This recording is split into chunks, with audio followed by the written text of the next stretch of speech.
मैं क्लास में एकदम नया था और मुझे अब भी याद है वो पहला दिन जब मैंने हाजिरी के दौरान उसे देखा था। उस वक्त मैं और वो क्लास में मॉनिटर हुआ करते थे। हम लोग बड़ी मुश्किल से एक दूसरे से बात कर पाते थे। उस वक्त मैं उसके बारे में कुछ भी नहीं जानता था। कुछ महीने बाद मैंने ट्यूशन ज्वाइन किया और पता है क्या हुआ, वो भी उसी ट्यूशन में थी। फिर हम दोनों धीरे धीरे ट्यूशन में बात करने लगे। मैं उसके बारे में जानने लगा। हम साथ में बैडमिंटन, चेस, कैरम खेला करते थे। हाँ, मैं गेम हार जाता था, लेकिन मैंने एक दिन डिसाइड किया कि मैं एक दिन उसे चेस में जरूर हराऊंगा। पर पता है उसके बाद क्या हुआ? हम लोग उसके बाद कभी साथ नहीं खेल पाए। ये 8वीं क्लास की बात थी। फिर 9वीं क्लास में हम दोनों दोस्त बन गए।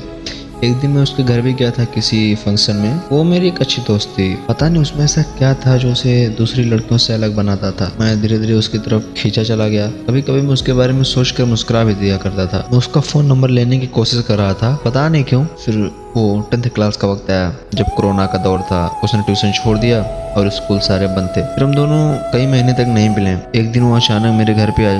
मैं बहुत शौक हुआ। मैं अपने आप को स्माइल करने से रोक नहीं पा रहा था। मैं खुद के दिल की धड़कन को सुन रहा था।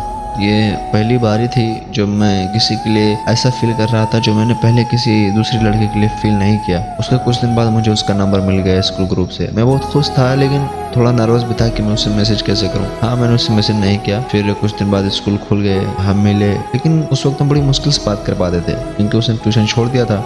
दिन धीरे धीरे बीतते गए। इस साल का आखिरी वक्त था। 1 जनवरी को उसका जन्मदिन था। मैं उसे मैसेज करने की सोच रहा था, लेकिन हिम्मत नहीं हो रही थी, इसलिए मैंने मैसेज नहीं किया। लेकिन कुछ दिन बाद मैंने इरादा मजबूत करके उसे मैसेज कर ही दिया। हाँ, उसने मेरा नंबर सेव कर लिया, लेकिन मेरी मैसेज का रिप्लाई नहीं दिया। फिर हम दोनों व्हाट्सएप स्टेटस के जरिए एक दूसरे के टच में थे। वो मेरे स्टेटस देखती, मैं उसका स्टेटस देखता था। कुछ दिन बाद मेरा बर्थडे आया और उसने मुझे विश किया।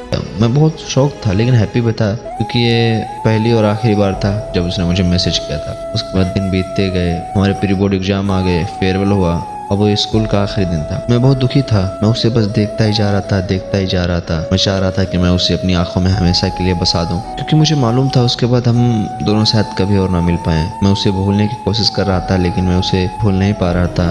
दिन बीतते गए, हफ्तों बीते, महीने बीते। एक दिन मुझे उसने इंस्टा पे फॉलो रिक्वेस्ट भेजा और मैंने एक्सेप्ट किया और उसे मैसेज किया। मुझे अब भी याद है, वो 3 जुलाई 2021 का दिन था। हम एक दूसरे के सिर्फ अच्छे दोस्त थे, लेकिन पता नहीं क्यों मैं उसे हमेशा के लिए अपने साथ रखना चाहता हूँ, हमेशा के लिए उसका होना चाहता हूँ। फिर एक दिन अचानक उसका मैसेज आया कि उसके पेरेंट्स किसी दूसरे सिटी में शिफ्ट हो रहे हैं। ये मैसेज मेरे लिए तीर की तरह था, मेरे दिल के आर पार हो गया। उसके बाद फिर हम एक दूसरे से कभी नहीं मिले। बस मैं इतना कहना चाहता हूँ कि मगर अच्छा तो ये होता कि हम एक साथ में रहते, मगर अच्छा तो ये होता कि हम एक साथ में रहते, भरी रहती तेरे कपड़ों से अलमारी हमारी।